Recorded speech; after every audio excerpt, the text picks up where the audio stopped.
ये कहानी एक 50 साल के आदमी हम्बर्ट की, जिसे एक 14 साल की लड़की से प्यार हो जाता है और वो उसे पाने के लिए उसकी माँ से शादी कर लेता है और दोनों तमाम हदें पार कर देते हैं। इस मूवी का नाम है लॉलिता, जो कि एक सच्ची घटना के ऊपर आधारित है। तो मूवी शुरू होती है 1950 अमेरिका में, जहां हम लोग हम्बर्ट को गाड़ी चलाते हुए देख पाते हैं, जिसके मुंह पे खून लगा हुआ था और वो किसी के ख्यालों में खोया हुआ था। वो कहता है कि लॉलिता मेरी प्यार थी, मेरी जिंदगी थी। इसके बाद हमें हम्बर्ट की बचपन दिखाई जाती है, जब वो 14 साल का था और फ्रांस में रहता था। तभी उसके टाउन में एनाबेल नाम की एक 14 साल की लड़की आती है, जिसे देखते ही हम्बर्ट को उससे प्यार हो जाता है और एनाबेल भी उसे प्यार करने लगती है। ये उनकी जिंदगी की सबसे अनमोल पल थी और जल्दी दोनों के बीच में शारीरिक संबंध भी बनते हैं। लेकिन उनका प्यार ज्यादा दिन नहीं टिक पाता है, क्योंकि एक बीमारी के चलते एनाबेल की मौत हो जाती है, जिससे हम्बर्ट पूरी तरह से टूट जाता है। इस घटना के बाद उसे कभी किसी से प्यार नहीं होता और उसकी पूरी जवानी एनाबेल जैसी लड़की को ढूंढने में निकल जाती है। अब इस घटना को बहुत साल बीत जाते हैं और हम्बर्ट अब एक 40 साल का अधेड़ उम्र का आदमी है। उसे अमेरिका के बियर्डस्ली कॉलेज में एक प्रोफेसर की जॉब मिलती है, जो उसे नेक्स्ट सेमेस्टर से ज्वाइन करना था। लेकिन वो समर के छुट्टी में ही अमेरिका के लिए निकल पड़ता है, क्योंकि वो एक नोवेल लिख रहा था जिसको उसे इसी छुट्टी के अंदर कंप्लीट करना था। अमेरिका में हम्बर्ट के एक अंकल की दोस्त उसे मिसेस हेज नाम की एक विडो के घर में रहने का प्रबंध करते हैं। जब वो घर देखने जाता है तब उसे वो घर पसंद नहीं आता है, क्योंकि वो घर काफी छोटा और गंदा था और मिसेस हेज भी उससे बेमतलब करीबी बढ़ाने की कोशिश कर रहे थे। हम्बर्ट वहां से जाना चाहता था, मगर जब उसकी नजर मिसेस हेज की बेटी लॉलिता पर पड़ती है, तब उसके कदम रुक जाती है और उसे एनाबेल की याद आती है। लॉलिता बिल्कुल एनाबेल की तरह ही खूबसूरत थी और उसकी उम्र भी ठीक उतनी ही थी जितनी एनाबेल की थी। जब हम्बर्ट को उससे प्यार हुआ था, उसकी पूरी जवानी एनाबेल जैसी लड़की की तलाश में बीत गई थी। लेकिन आज उसके सामने एक ऐसी लड़की थी जो उसे एनाबेल की याद दिलाती थी, और उसकी स्माइल देखने के बाद हम्बर्ट की हार्ट बीट रुक जाते हैं। और भले ही उसे वो घर पसंद ना आया हो, लेकिन वो $20 पर मंथ रेंट पे रहने के लिए मान जाता है। हम्बर्ट वहां एक छोटे से कमरे में रह के अपना अधूरा किताब को पूरा करने की कोशिश करता है। उसे लॉलिता में एनाबेल दिखाई दे रही थी और वो छुप छुप के उसे निहारने लगता है।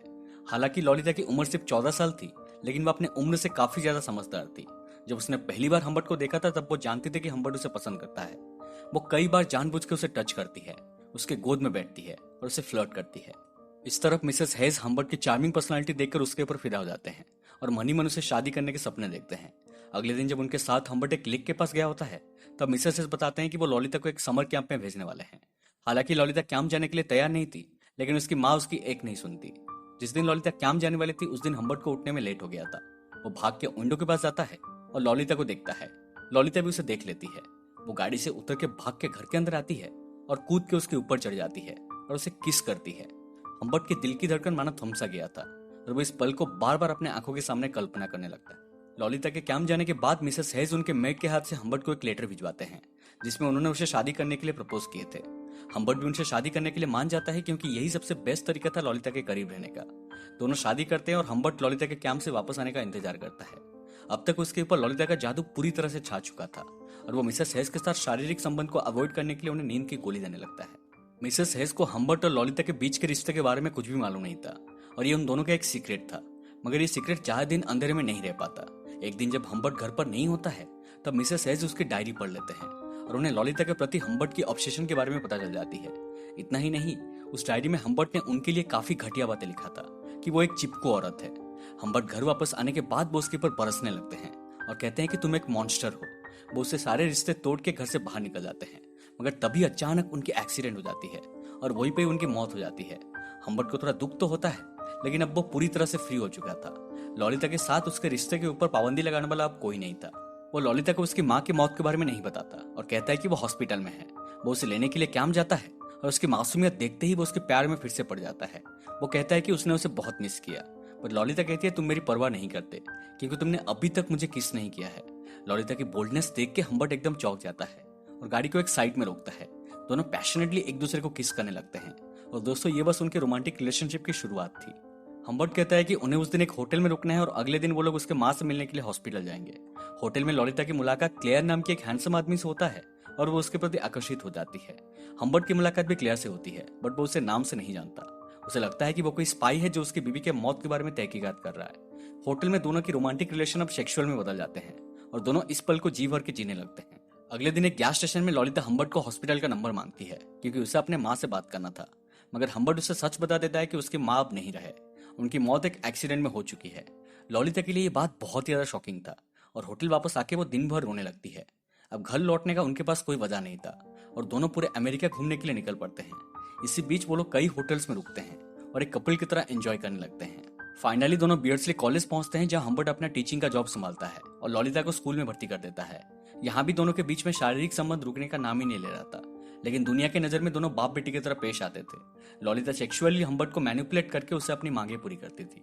एक दिन हम्बर्ट लॉलिता के स्कूल में उसका प्ले देखने जाता है, जहां उसे पता चलता है कि इस पूरे प्ले को क्लेयर ने लिखा है।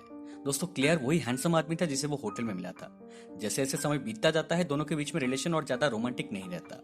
हम्बर्ट का लॉलिता के लिए इनसिक्योरिटीज बढ़ने लगता है।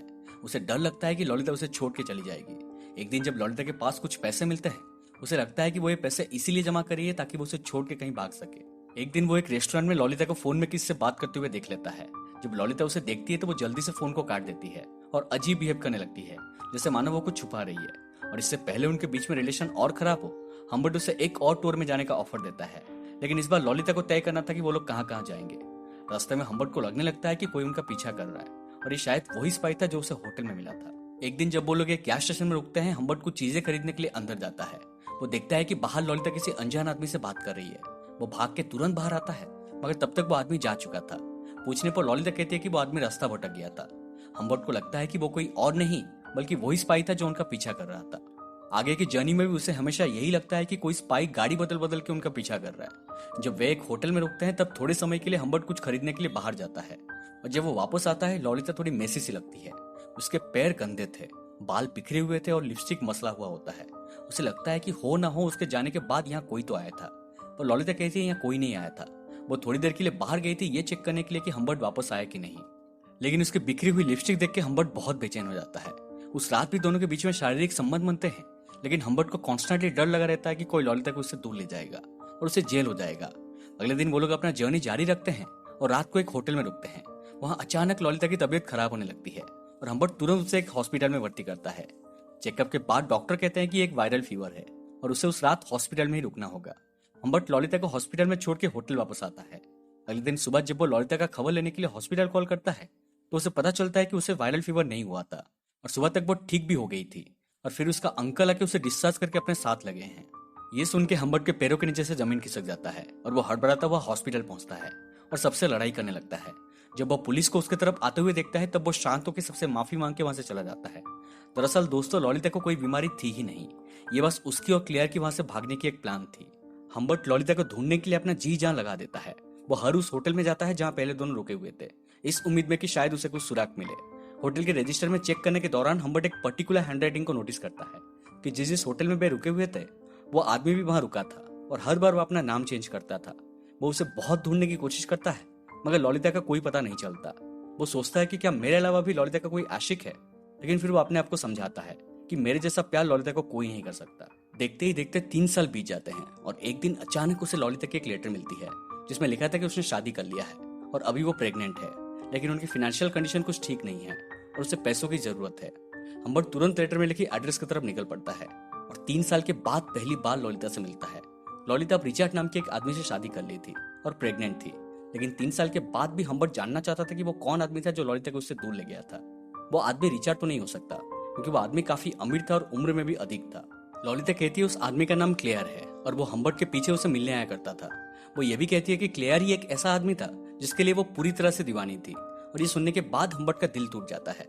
वो कहती है कि लेकिन जब वो पहली बार उसके घर गई थी, उसे पता चला कि क्लेयर पॉर्न इंडस्ट्री चलाता है और उसे टीनेज लड़कियां काफी पसंद है, लेकिन लॉलिता को किसी और लड़के के साथ सेक्स नहीं करना था, उसे बस क्लेयर के साथ ही करना था। ये सुन के क्लेयर उसे वहां से निकाल देता है। हम्बर्ट को उसके ऊपर तरस आता है, क्योंकि अब वो अपनी जिंदगी गरीबी में जी रही थी। वो उससे अपने साथ चलने के लिए कहता है, लेकिन लॉलिता मना करती है। वो कहती है कि वो उसके साथ और कहीं भी जाना नहीं चाहती है, इससे अच्छा था वो क्लेयर के साथ चली जाएगी। ये सुन के हम्बर्ट को बहुत ही ज्यादा तकलीफ होता है और आखिरी बार के लिए वो उसे जी भर के देखता है। वो उसे कुछ पैसा देता है और उसके साथ आज तक उसने जो कुछ भी किया उसके लिए माफी मांगता है और वहां से चला जाता है।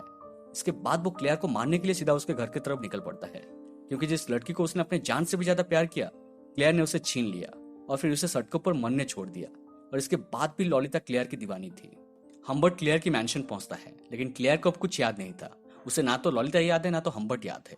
वो कई लड़कियों के साथ ऐसा कर चुका है। पहले वो लड़कियों का पीछा करता है, फिर उन्हें प्ले में काम करने के लिए लालच देता है और फिर उन्हें यूज करके छोड़ देता है। जरूरी नहीं कि वो सबको याद रखे, मतलब गांडू आदमी गुनाह करने के बाद भी सब भूल चुका था। हम्बर्ट लॉलिता के बारे में उसे याद दिलाता है और कहता है कि वो उसे सजा देने आया है। अब क्लेयर को थोड़ा थोड़ा याद आता है और वो कहता है कि उसने उसके साथ जबरदस्ती नहीं किया है, क्योंकि वो किसी भी लड़के के साथ कुछ कर नहीं सकता, वो इम्पोर्टेंट है। और ललिता अपनी मर्जी से यहाँ आई थी, और जब उसे यहाँ काम अच्छा नहीं लगा तो वो अपनी मर्जी से यहाँ से चली गई थी। फिर क्लेयर अपना जान बचाने के लिए हम्बर्ट को इस मैंशन में रहने का ऑफर देता है, जहाँ उसे डेली सुंदर सुंदर टीनेज लड़कियां मिलेगी। उसे हर वो सुख मिलेगा जिसका वो सपना देखता है। ये सुन के हम्बर्ट उसके ऊपर और भी ज्यादा गुस्सा हो जाता है, क्योंकि ललिता के लिए उसका ऑब्सेशन सिर्फ सेक्सुअल नहीं था, बल्कि इसमें इमोशन जुड़े हुए थे। वो क्लेयर के ऊपर कई बार गोली चला के उसे मार डालता है। इसके बाद वो वहां से निकल जाता है। और दोस्तों, ये सीन मूवी का वही पहला वाला सीन था जहां हम्बर्ट गाड़ी चलाते हुए ललिता के ख्यालों में खोया हुआ था। क्लेयर के खून के जुल्म में पुलिस उसके पीछे पड़ी हुई है, लेकिन वो भागने की भी कोशिश नहीं करता। अब उसे अपनी जिंदगी की कोई परवाह नहीं थी, क्योंकि जिस लड़की से उसने इतना प्यार किया वो उसे प्यार नहीं करती। पुलिस उसे अरेस्ट कर लेती है और उसे जेल हो जाता है। जेल में होने के 1 साल के अंदर एक बीमारी के चलते उसकी मौत हो जाती है, और अगले ही महीने में ललिता अपने बच्चे को जन्म देके गुजर जाती है। और दोस्तों, मूवी इसके साथ खत्म हो जाती है। इस मूवी के जरिए हमें यह बात बताने की कोशिश की गई है कि इस तरह की अवैध संपर्क का नतीजा अंत में कितना बुरा होता है, और इससे लोगों की जिंदगी किस तरह से नष्ट होती है। उम्मीद करता हूँ कि आपको एक्सप्लेनेशन पसंद आई हो। वीडियो अच्छा लगा तो प्लीज लाइक करें, शेयर करें और कमेंट करके बताएं कि आपको वीडियो कैसी लगी। अगर आप अभी तक हमारे चैनल को सब्सक्राइब नहीं किए हैं तो प्लीज अभी कर दीजिए, और साइड वाला बेल आइकन को भी दबा दीजिए, क्योंकि हम ऐसे ही इंटरेस्टिंग एक्सप्लेनेशंस लाते रहते हैं। मिलते हैं अगले वीडियो में, तब तक stay safe and take care.